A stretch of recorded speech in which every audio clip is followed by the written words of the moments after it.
Berawal saya dari mandiri nggih, ada punya sapi satu itu di 2007. Dari satu itu kalau sampai sekarang memang sudah berkembang banyak. Jadi beberapa ekor, hampir 50 ekor pun sudah ada. Ceritanya awal itu kan karena kita itu pemula ya, belum tahu cara memelihara sapi perah itu seperti apa. Kita itu belajarnya ya sambil jalan. Kalau sapi perah itu kan memang menghasilkan susu sapi segar. Yang pertama kita pikirkan harusnya pemasaran.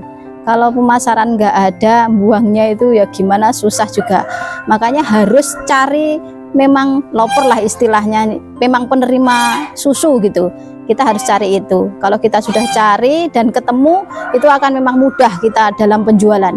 Misalkan kita storkan susu segar, masa itu masih susu segar aja, misalkan 10 liter setiap hari, 20 liter setiap hari, itu hampir misalkan 2 ekor itu 20 liter setiap hari, itu sudah jalan setiap hari, itu lumayan jalan. Tapi kalau misalkan intinya masa itu tetap permasalahannya di pemasaran. Kalau susu sapi segar tetap di pemasaran, karena misalkan dengan berkembangnya waktu, kalau dulu itu kan memang masih orang awam, kalau mengenal susu itu, mau minum susu itu kan identik mahal, terus kayak yang mampu saja yang harus beli, yang mampu saja harus minum, seperti itu. Sebenarnya nggak seperti itu juga. Untuk pengenalan sosialisasinya itu agak susah ke masyarakat. Misalkan susu itu spesifik sekali, jadi harus tahu cara mengolahnya, cara menyimpannya, cara memasaknya, itu harus tahu.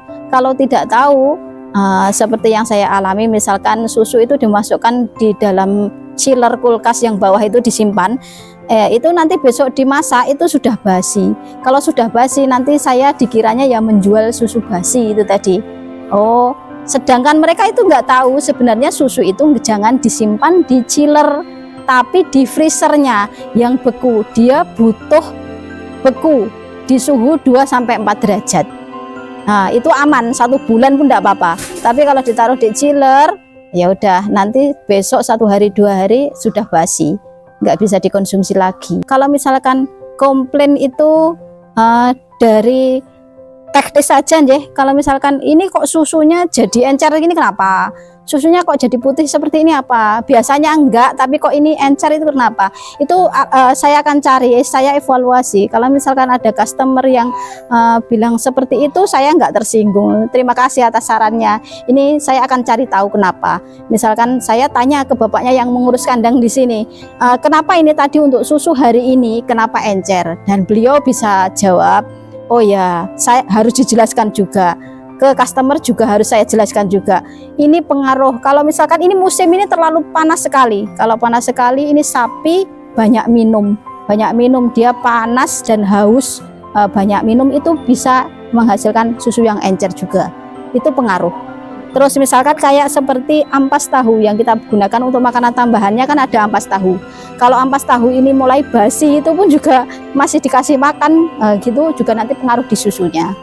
Dan itu kalau misalkan dikomplain seperti itu, saya jadi pemicu, saya malahan saya nggak akan biarkan pelanggan ini beralih ke saya. Saya bilang bagus-bagus, oh ya, saya jelaskan ya Bapak Ibu, karena ini encer ataupun karena basi atau apa, ini karena masalah seperti ini. Dan terus itu nanti saya kasih misalkan kalau basi 50% basi dalam 2 hari saya akan ganti.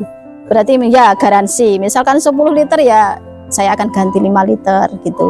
Jadinya mereka, oh ya, nggak ada kerugian yang terlalu. Karena saya itu terjunnya awal menikah itu saya memang di sapi ya, di sapi penghasil susu. Jadinya ada 2 yang saya pikirkan, di ternaknya sama hasil susunya. Berarti kalau misalkan ini sapi penghasil susu, ya saya harus bagaimanapun urus susu ini sampai bisa dijual, dipasarkan dengan nilai tinggi. Bagaimana dengan berjalannya waktu, kok sapi ini ternyata membawa, setidaknya ada keuntungan lebih di situ, membawa saya dari waktu ke waktu ada keuntungan. Jadinya oh ya ini harus saya pertahankan. Ini memang ada poin-poin di sini, ada peluang-peluang di susu. Jadi harus saya kembangkan. Tidak dikembangkannya dengan apa? Saya buat inovasi-inovasi dengan membuat berbagai macam olahan dengan berbahan dasar susu. Awal mula saya juga bingung susu ini mau saya kasih apa ya namanya. Saya kasih nama Tuzul. Saya tentukan Tuzul. Itu dua anak saya namanya Faizul dengan Zul Hamzah, ya Tuzul. Dan itu membawa keberkahan bagi kita. Misalkan saya pengajuan merek atau gimana, ternyata memang 80% dunia ya. Maksudnya kalau merek itu kan memang kata bapaknya kita dunia, memang mereknya tidak ada yang sama. Jadi langsung masuk. Kalau yang lain-lain seperti menyamakan dengan yang lain-lain itu kan sama, harus cari nama yang susah juga. Dan ini alhamdulillah sampai saat ini pun saya nggak ngerubah nama itu dan saya akan terus memakai nama itu. Tipsnya fokus dan konsisten. Untuk pengembangan usaha UMKM kita, usaha ini perlu dedikasi dan kerja keras. Jadi setiap ada permasalahan saya harus cari solusi. Setiap ada permasalahan seperti ini saya harus cari solusi. Itu intinya.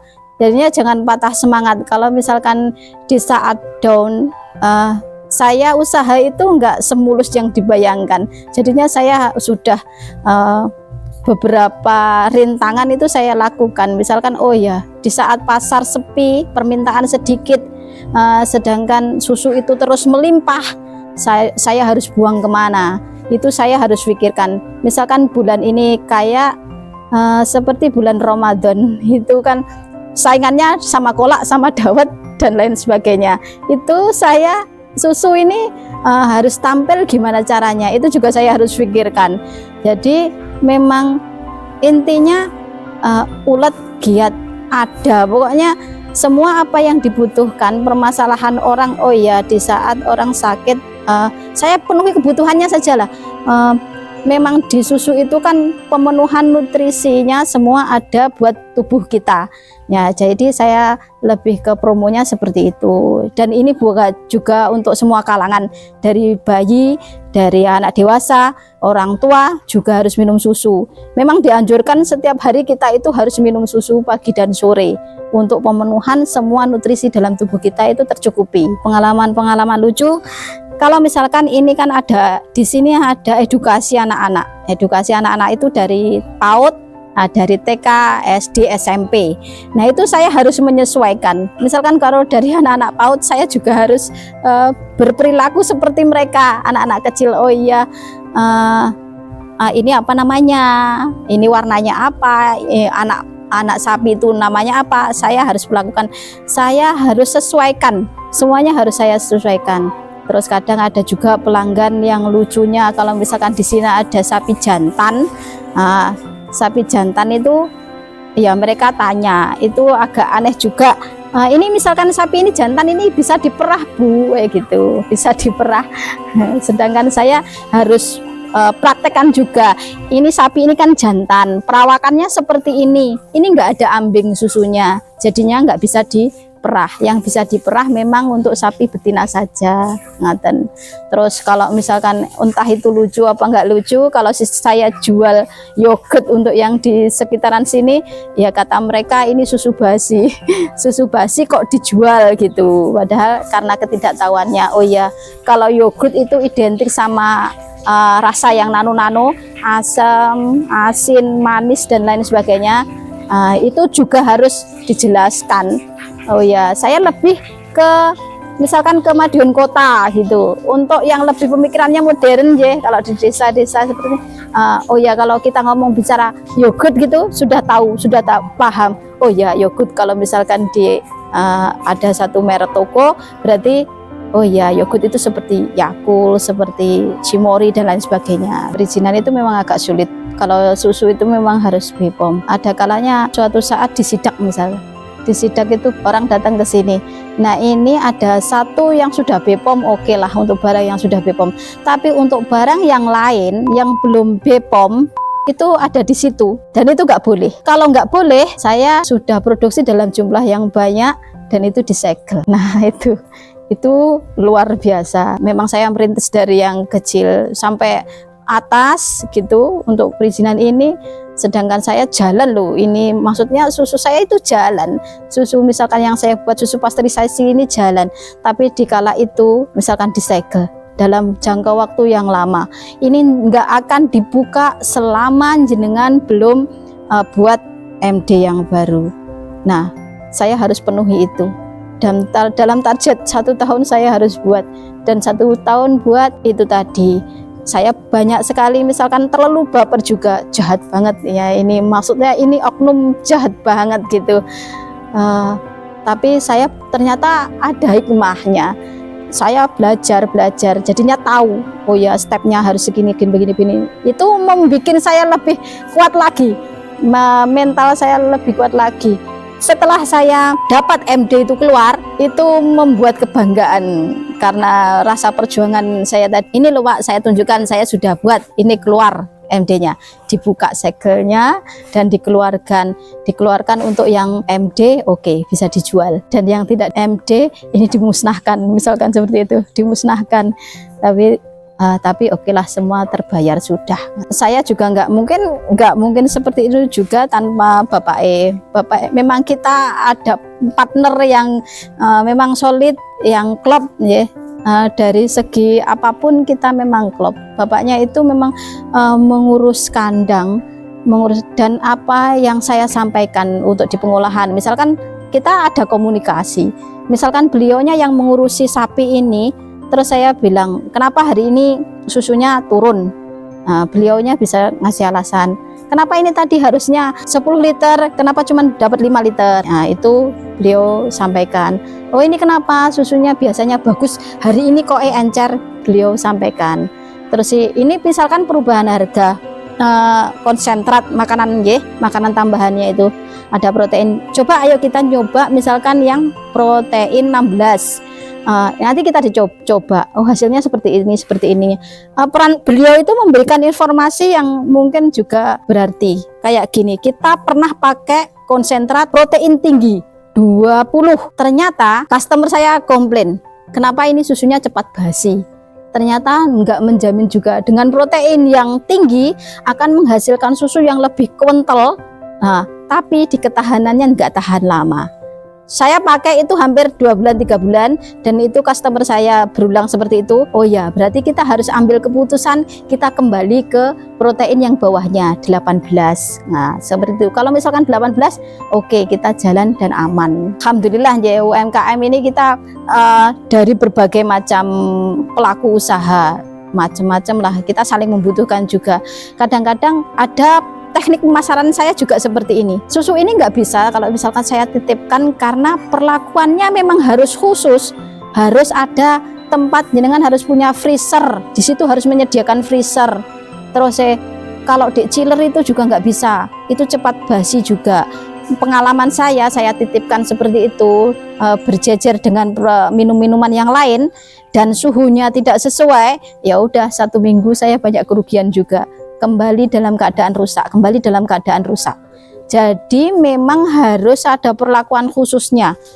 Saya harus menjelaskan, kalau jenengan mau usaha susu, jenengan harus punya freezer, harus memang menjualnya seperti ini. Lebih saya sarankan seperti ini, misalkan jenengan mau jadi reseller saya, lebih baik misalkan promo, foto semua produk saya, susu dan lain sebagainya.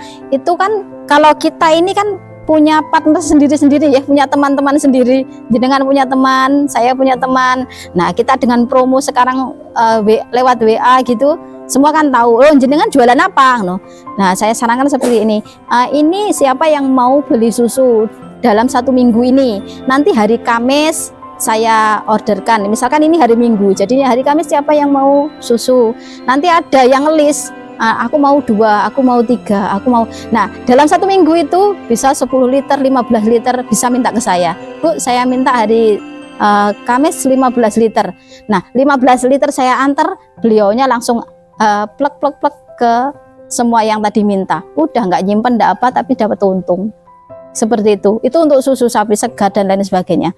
Terus masuk sekolah juga, instansi juga, boleh kalau misalkan mau kolaborasi memang untuk ya Bu, saya tak jualin susunya, ya memang harus seperti saya juga, misalkan harganya sekian ya udah jenengan jual sekian. Kalau lebih misalkan susu sapi segar ini lebih dari 30 liter, seharganya boleh bawah lagi gitu. Kalau pemula ya itu tadi mungkin seperti pengalaman saya yang dulu, nikmati dengan ikhlas usahanya, dengan lakukan dengan senang hati.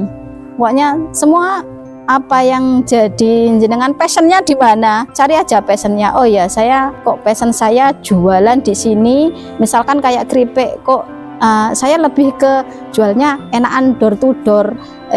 Tentukan aja passionnya dan itu lakukan dengan senang hati, jangan pernah dipaksakan.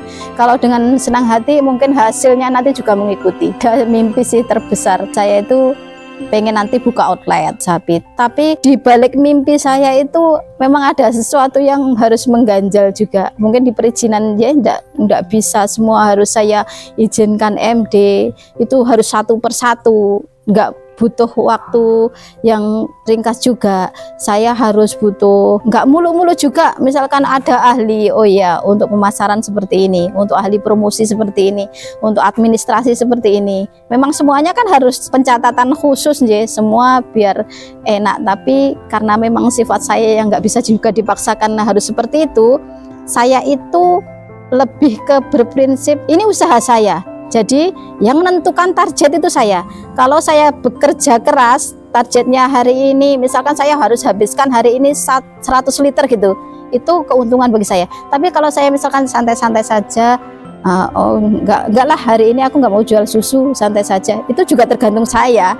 Itu sebenarnya nggak boleh, tapi memang itu passion saya, jadi nggak bisa saya dipaksakan untuk ini sudah usaha saya nggak bisa ngatur gitu. Saya bosnya, saya karyawannya, saya pelaku usahanya, saya bagian semuanya saya urus sendiri. Itu yang membuat di sini pengalaman itu berharga bagi saya, banyak sekali.